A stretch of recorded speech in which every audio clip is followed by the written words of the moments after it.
Hello বন্ধুরা, দেখো আমি সকাল থেকে উঠে রাত অবধি কী কী করতে থাকি দেখতে থাকো।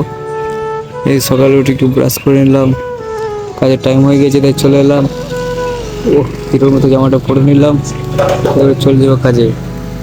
তারপর মশলা মাখাতে গিয়ে দেখছি একটা গরু এসেছে। গরু বলছে আমাকে কাজে লে। হ্যাঁ, আমরা হট কাজে নেবো না, পানি খাস্তা খা। গরু রেখে পালিয়ে গেলো। তারপরে আমি লেগে গেলাম কাজে, যে মশলা মাখাইতে।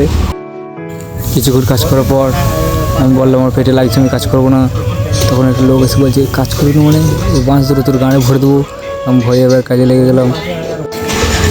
এই চাচা ওখান থেকে সরো, তোমার ট্যাঙে ফাঁকে আমাকে দেখা যাচ্ছে না। এই তোমার কী সব বেরিয়ে গেছে, এই পালাও পালাও চাচা পালাও। পা ধরে সরাগো, আমি একটু পোজ মারবো হিরোর মতো।